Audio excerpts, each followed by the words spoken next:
के शेष 130 ग्राम सतही जल स्रोत इंदिरा गांधी नहर आधारित बाड़मेर लिफ्ट कैनाल पेयजल परियोजना द्वितीय चरण के भाग 6 केकेडी शिव भाड़खा बाड़मेर में सम्मिलित हैं। भाग 6 की प्रगतिरत इस पेयजल परियोजना का 70% कार्य अब तक पूर्ण किया जाकर शेष कार्य वर्तमान में प्रगति पर है। इस पेयजल परियोजना अंतर्गत क्लस्टर वितरण प्रणाली द्वारा तहसील शिव का कोई भी ग्राम पूर्ण रूप से अब तक लाभान्वित नहीं हुआ है, परंतु बाड़मेर लिफ्ट कैनाल पेयजल परियोजना के प्रथम चरण में आधारभूत संरचनाओं के पूर्ण किए गए कार्यों के तहत निर्मित ऑफटेक शिव एवं निम्बला से निवर्तमान क्षेत्रीय जल योजनाओं अंतर्गत तहसील शिव के क्रमशः 13 एवं 12 इस प्रकार कुल 25 ग्रामों में आंशिक रूप से पेयजल आपूर्ति वर्तमान में की जा रही है। भाग 6 की प्रगतिरत उक्त परियोजना से तहसील शिव के उक्त 130 ग्रामों को चरणबद्ध रूप से माह जुलाई 2022 तक पूर्ण रूप से लाभान्वित करना प्रस्तावित है। अध्यक्ष महोदय, उक्त दोनों वृहद पेयजल परियोजनाओं में तहसील शिव के कुल सम्मिलित पूर्ण एवं आंशिक रूप से अब तक लाभान्वित तथा शेष लाभान्वित किए जाने वाले ग्रामों की सूची परिशिष्ट ऐप पर संलग्न है। अध्यक्छ महोदय, जल जीवन मिशन के अंतर्गत तहसील शिव में वर्ष 2021 की जनगणना अनुसार सम्मिलित 159 ग्रामों में घर घर क्रियाशील जल संबंधों द्वारा पेयजल आपूर्ति सुनिश्चित करने हेतु 2 वृहद पेयजल परियोजनाओं एवं इनके अतिरिक्त अन्य जल योजनाओं की स्वीकृति का विवरण निम्नानुसार है। बाड़मेर लिफ्ट कैनाल पेयजल परियोजना द्वितीय चरण के भाग 6 के अंतर्गत तहसील शिव के 148 ग्रामों सहित बाड़मेर जिले के कुल 346 ग्रामों हेतु राशि रुपये 440 करोड़ तथा पोखरण फलसुंड बालोतरा सिवाना परियोजना के पैकेज 4A के अंतर्गत तहसील शिव के 4 ग्रामों सहित बाड़मेर जिले के कुल 180 ग्रामों हेतु राशि रुपये 239.43 करोड़ की प्रशासनिक एवं वित्तीय स्वीकृतियां जारी की जा चुकी हैं। इन परियोजनाओं का क्रियान्वयन प्रारंभ करने हेतु निविदा संबंधी कार्रवाई वर्तमान में प्रक्रियाधीन है तथा ये परियोजनाएं क्रमशः माह मार्च 2024 एवं माह नवंबर 2023 तक पूर्ण करनी प्रस्तावित हैं। परियोजनावार विवरण परिशिष्ट व्यय पर संलग्न है। अध्यक्ष महोदय, तहसील शिव के अनुसार शेष 7 ग्रामों हेतु 7 अन्य जल योजनाओं की प्रशासनिक एवं वित्तीय स्वीकृति राशि रुपये 1129.03 लाख की जारी की जाकर इसके विरुद्ध 5 जल योजनाओं के कार्य वर्तमान में प्रगति पर हैं तथा 2 जल योजनाओं का क्रियान्वयन प्रारंभ करने हेतु निविदा संबंधी कार्रवाई वर्तमान में प्रक्रियाधीन है। इन जल योजनाओं को चरणबद्ध रूप से माह सितंबर 2022 तक पूर्ण कर तहसील शिव के उक्त समस्त 159 ग्रामों को घर घर क्रियाशील जल संबंधों द्वारा पेयजल आपूर्ति किया जाना प्रस्तावित है। योजनावार विवरण परिशिष्ट पर संलग्न है। अध्यक्ष महोदय, मंत्री जी से मैं ये जानकारी चाहता हूं कि मोहनगढ़ लिफ्ट कैनाल से पानी की योजना शिव तहसील की बनी हुई को 15 साल हुए और उस 15 सालों में आज तक सिर्फ 8 गांव में पानी जाता है और शिव तहसील से पानी निकल करके आगे सैकड़ों गांव में पानी पहुंच गया और शिव तहसील के गांव में अभी तक वंचित रखने का क्या कारण है? अध्यक्ष महोदय, किसी भी गांव को चाहे वो शिव तहसील का हो या कहीं का हो, कोई मंशा सरकार की नहीं होती कि उनको वंचित रखा जाए।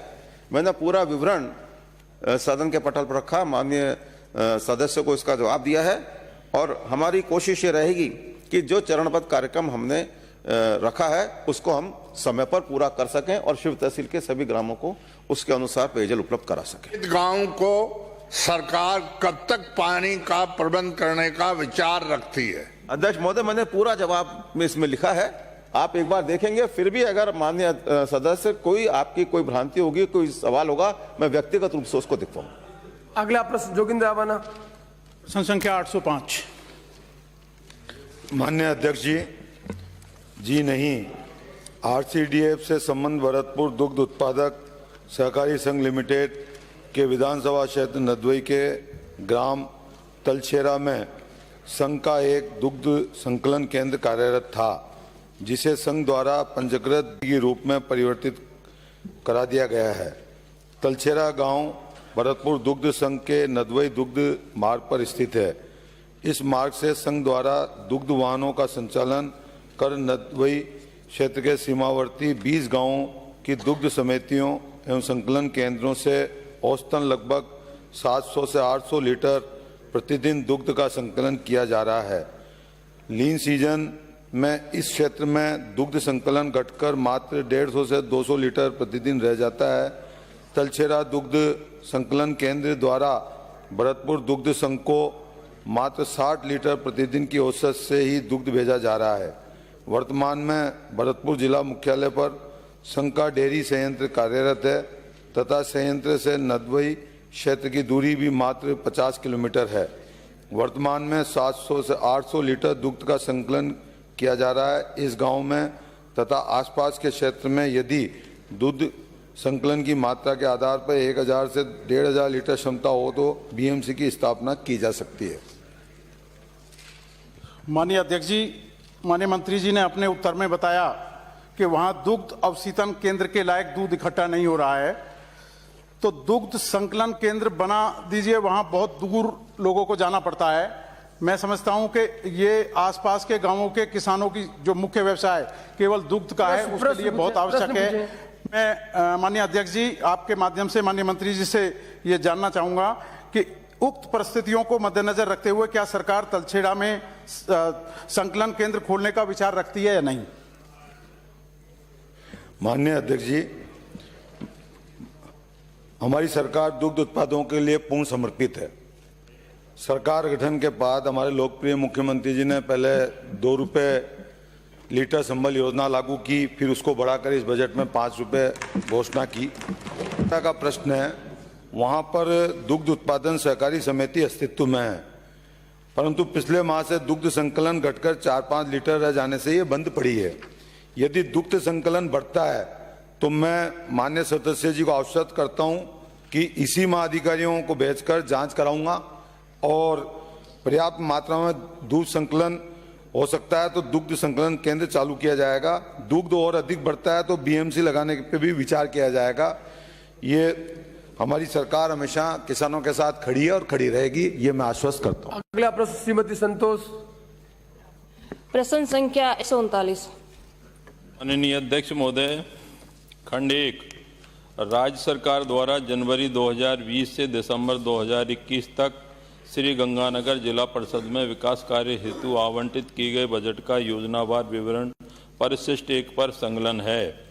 खंड 2, राज्य सरकार द्वारा विधानसभा क्षेत्र अनूपगढ़ की पंचायत समिति अनूपगढ़ एवं घड़साना में जनवरी 2020 से दिसंबर 2021 तक आवंटित बजट एवं व्यय का योजनावार, कार्यवार, पंचायत समितिवार एवं ग्राम पंचायत वार परिशिष्ट 2 पर संकलन है। खंड 3, जी नहीं। माननीय अध्यक्ष महोदय, कई ग्राम पंचायतों में वित्तीय वर्ष 2020-21 व 21-22 के कार्यों की प्रशासनिक और वित्तीय स्वीकृतियां जारी होने के उपरांत भी कार्य प्रारंभ क्यों नहीं किए गए हैं? पंचायत समिति अनूपगढ़ में 2,49,49,534 और पंचायत समिति घड़साना में 3,26,01,594 की राशि के कार्य बकाया है। आज भी इन कार्यों का संवेदक कौन था और कब तक काम पूरा किया जाना था? माननीय अध्यक्ष महोदय, समय पर काम पूरा नहीं करने पर कितनी राशि अधिरोपित रखी जाती है? माननीय मंत्री जी बताने की कृपा करें। क्या सरकार दोषी अधिकारियों के खिलाफ? 5 सब पूछ लोगे तो 2 बार जवाब आने दो। माननीय अध्यक्ष महोदय, ये ग्राम पंचायत वार मैंने इनको विवरण दिया है, एसएफसी एफएफसी का प्लस हमारे जो रूरल डेवलपमेंट के अलग अलग ग्राम पंचायत वार दिया हुआ है। तो आपको मैं बताना चाहूँगा कि ब्लॉक अनूपगढ़ में 14.51 करोड़ के स्वीकृति राशि रिसिप्ट हुई थी, उसमें 6,87,00,000 खर्च कर दिए गए हैं। और इसी तरह घड़साना में 23 करोड़ में से 10,03,00,000 का व्यय हो चुका है। और नरेगा में जो हमारी अलग अलग योजना हैं उसके विभिन्न, जैसे एमएल लेड है, आपका एमपी लेड है, बीएडीपी है, माननीय मंत्री जी, पीछे ये गलत बात है, मंत्री जवाब दे रहे हैं, पीछे मंत्री बात कर रहे हैं, क्या कर रखा आपने? प्लीज हाँ बोले मंत्री।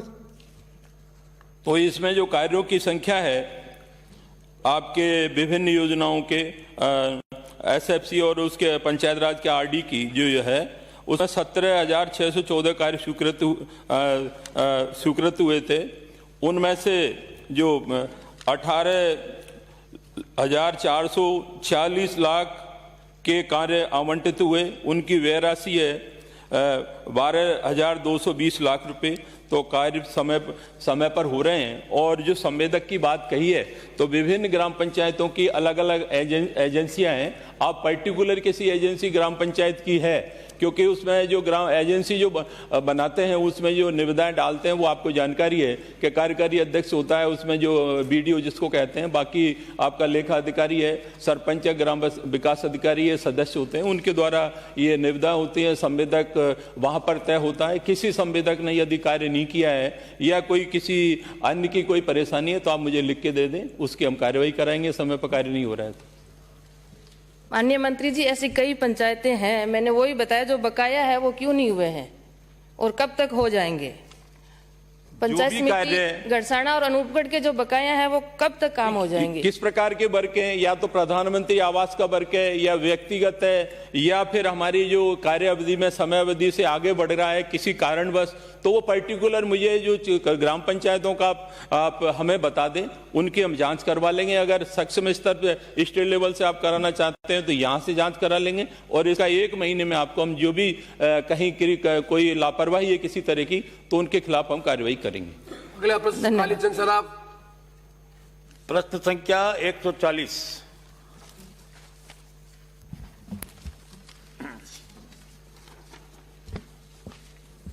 अध्यक्ष महोदय, खाद्य सुरक्षा योजना अंतर्गत दिनांक 23/2/2022 को शहरी क्षेत्र में 35.36% एवं ग्रामीण क्षेत्र में 72.68% लाभार्थी चयनित है। खाद्य सुरक्षा योजना के लाभार्थियों की संख्या शहरी क्षेत्र में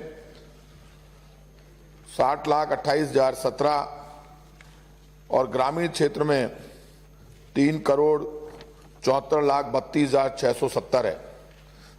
खंड 2, जी हां, खाद्य सुरक्षा योजना अंतर्गत लाभ प्राप्त कर रहे राजकीय कार्मिकों के नामों को हटाकर उनसे वसूली की कार्रवाई करने हेतु विभाग द्वारा दिनांक 24/2/2020 को आदेश जारी कर वसूली की कार्रवाई प्रारंभ की गई है। खाद्य सुरक्षा योजना अंतर्गत माह फरवरी 2020 से 1 जनवरी 2021 तक अपात्र सरकारी कार्मिकों के 3,22,178 परिवार सदस्यों के नाम हटे हैं। प्रदेश में इस अवधि में नए पात्र व्यक्तियों के 7,47,546 नाम जोड़े गए हैं। खंड 3, भारत सरकार द्वारा प्रदेश की वर्ष 2011 की जनसंख्या के अनुसार राष्ट्रीय खाद्य सुरक्षा योजना अंतर्गत 4.46 लाख करोड़ लाभार्थियों को चयनित किए जाने की सीलिंग निर्धारित की गई थी। भारत सरकार द्वारा कवरेज में कोई भी संशोधन अगली जनगणना के जनसंख्या अनुमान आंकड़े प्रकाशित होने के बाद संभव होने के कारण वर्तमान में 18/5/2020 से खाद्य सुरक्षा योजना में नाम नहीं जोड़े जा रहे हैं। भारत सरकार को राजस्थान में वर्ष 2021 के अनुमानित जनसंख्या के आधार पर सीलिंग पुनः निर्धारित करने हेतु माननीय मुख्यमंत्री के द्वारा माननीय प्रधानमंत्री महोदय को दिनांक 9/12/2019, 22/4/2020, 25/8/2020, 20/7/2021, 19/12/2021 से पत्र लिखे गए हैं। माननीय अध्यक्ष महोदय, मैं आपके माध्यम से ये पूछना चाहता हूं कि भारत सरकार के नॉर्म्स के अनुसार शहरी क्षेत्र में कितने प्रतिशत लाभार्थी चयनित किए जा सकते हैं? और दूसरा प्रश्न है कि राज्य कर्मचारियों से अब तक कितनी राशि वसूल की गई है? देखिए, भारत सरकार के शर्तों के अनुसार शहरी क्षेत्र में 53% निर्धारित की गई है राशि जिसमें नाम जोड़े जा सकते हैं, और ग्रामीण क्षेत्र में चयन सीमा 69.9% जोड़ने की निर्धारित किया गया भारत सरकार के द्वारा। और प्रदेश में राष्ट्रीय खाद्य सुरक्षा अधिनियम 2013 के अनुसार प्रदेश में 1/1/2020 को पंजीकृत लाभार्थियों की संख्या 4.94 लाख करोड़ तथा मई 2020 में यह अधिकतम स्तर पर 5 करोड़ से अधिक हो गई थी।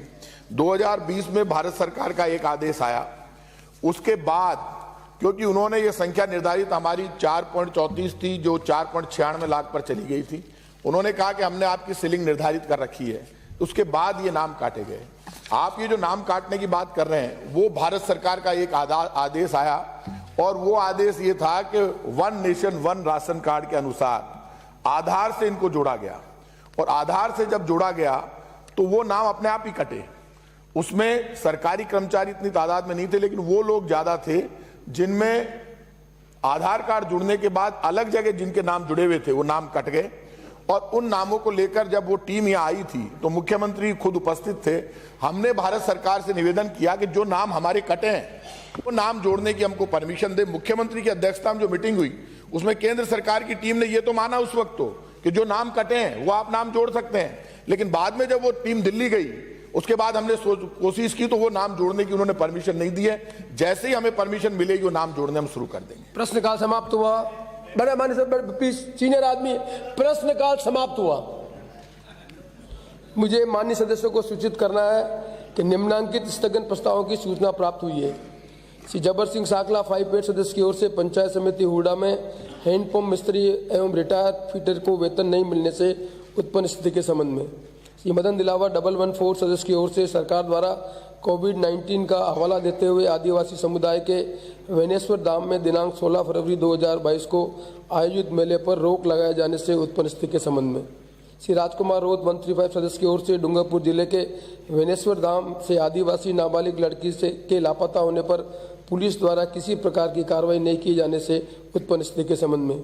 श्री छगन सिंह 55 सदस्य की ओर से पाली व सिरोही के लिए बनाई गई Joila pickup weir for diversion of hold route of Sukdi नदी योजना से आहोर तहसील की 17 ग्राम पंचायतों में पेयजल संकट होने से उत्पन्न स्थिति के संबंध में। श्री समाराम गरासा 179 सदस्य की ओर से विधानसभा क्षेत्र पिंडवाड़ा आबू की ग्राम पंचायतों को वन्य जीव अभ्यारण्य से मुक्त नहीं किए जाने से उत्पन्न स्थिति के संबंध में। श्री फूल सिंह मीणा 96 सदस्य की ओर से विधानसभा क्षेत्र उदयपुर ग्रामीण में हिंदी मीडियम के विद्यालय नहीं होने से उत्पन्न स्थिति के संबंध में। श्री बलबीर सिंह लूथरा 99 सदस्य की ओर से इंदिरा गांधी नहर और गंग कैनाल में पंजाब के हरिके बैराज से केमिकल युक्त जहरीला व गंदा पानी छोड़े जाने से उत्पन्न स्थिति के संबंध में। श्री जोराराम कुमाऊं 64 सदस्य की ओर से विधानसभा क्षेत्र सुमेरपुर के पाली पंचायत समिति में डरी ग्राम में ग्राम सेवा सहकारी समिति के व्यवस्थापक व सहायक व्यवस्थापक द्वारा किसानों के द्वारा चुकाई गई ऋण राशि में अनियमितता किए जाने के संबंध में। श्री रामलाल शर्मा 148 सदस्य की ओर से चोमू नगर पालिका द्वारा किए जाए भ्रष्टाचार एवं पार्किंग के नाम व्यापारों से की जा रही उगाही से उत्पन्न स्थिति के संबंध में। श्रीमती चंद्रकांता मेघवाल 52 सदस्य की ओर से प्रशासन की अनदेखी से कोटा बूंदी में हो रहे अवैध खनन से उत्पन्न स्थिति के संबंध में। श्री संदीप शर्मा 175 सदस्य की ओर से कोटा शहर सहित हाडोती संभाग में बढ़ते अपराध और बिगड़ती कानून व्यवस्था के संबंध में। श्री वासुदेव देवनानी 159 सदस्य की ओर से प्रदेश में श्रमिकों को रोजगार देने के नाम पर मनरेगा में हो रहे भ्रष्टाचार एवं अनियमितताओं के संबंध में। उपरोक्त प्रस्ताव ऐसे नहीं कि सदन की पूर्व निर्धारित कार्रवाई को रोककर इन पर विचार किया जाए, अतः इन पर अनुमति देने में असमर्थ हूँ। श्रीमती शोभा चौहान 170 सदस्य की ओर से विधानसभा क्षेत्र सोजत की नवनिर्मित सड़क एवं पेचवर्क कार्यों में घटिया सामग्री लगाए जाने से उत्पन्न स्थिति के संबंध में। श्री हरेंद्र निमामा 196 सदस्य की ओर से विधानसभा क्षेत्र घाटोल में मक्का खरीद केंद्र खोले जाने के संबंध में। उपरोक्त प्रस्ताव भी ऐसे नहीं कि सदन की पूर्व निर्धारित कार्रवाई को रोककर इन पर विचार किया जाए, अतः अनुमति देने में असमर्थ हूँ। फिर भी माननीय सदस्य श्रीमती शोभा चौहान एवं श्री हरेंद्र निमामा को उनके प्रस्ताव की विषय वस्तु पर 2-2 मिनट बोलने की अनुमति होगी।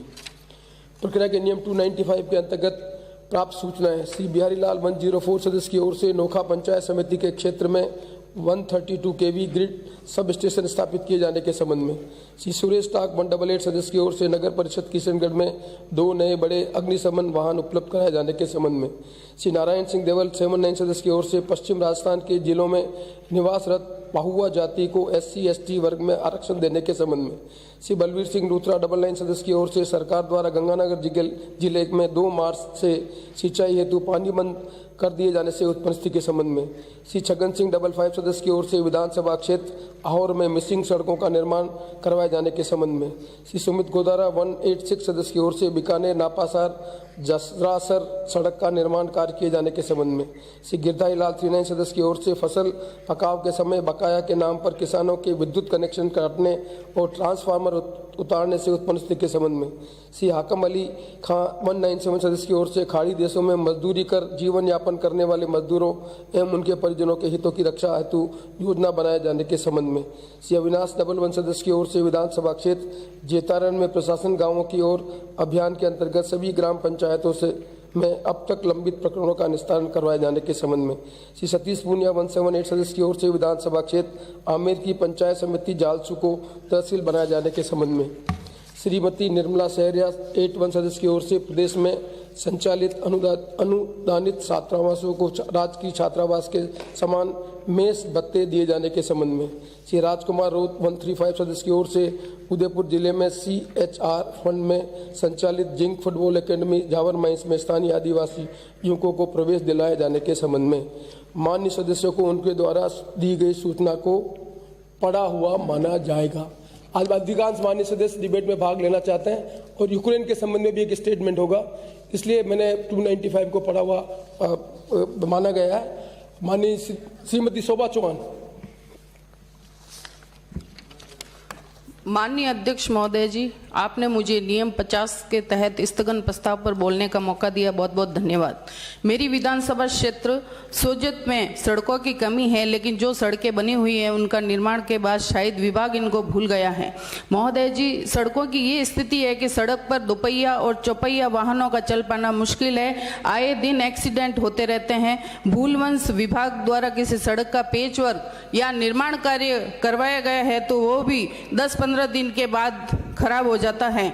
मैं माननीय अध्यक्ष महोदय जी, आपके माध्यम से माननीय मंत्री जी से कहना चाहती हूँ कि सड़कों का जो निर्माण कार्य में घटिया सामग्री का उपयोग किया जा रहा है, सरेआम विभाग के कर्मचारी और अधिकारी एजेंसियों के साथ मिलीभगती का खेल कर रहे हैं, जिसमें एक तरफ तो सरकार को राजस्व की हानि हो रही है और दूसरी तरफ जनता को सुविधा मिल पाना मुश्किल है। अतः महोदय जी, आपसे अनुरोध है कि सोजत विधानसभा क्षेत्र में नवनिर्मित सड़कें व पेचवर्क की जांच करवाएं एवं सोजत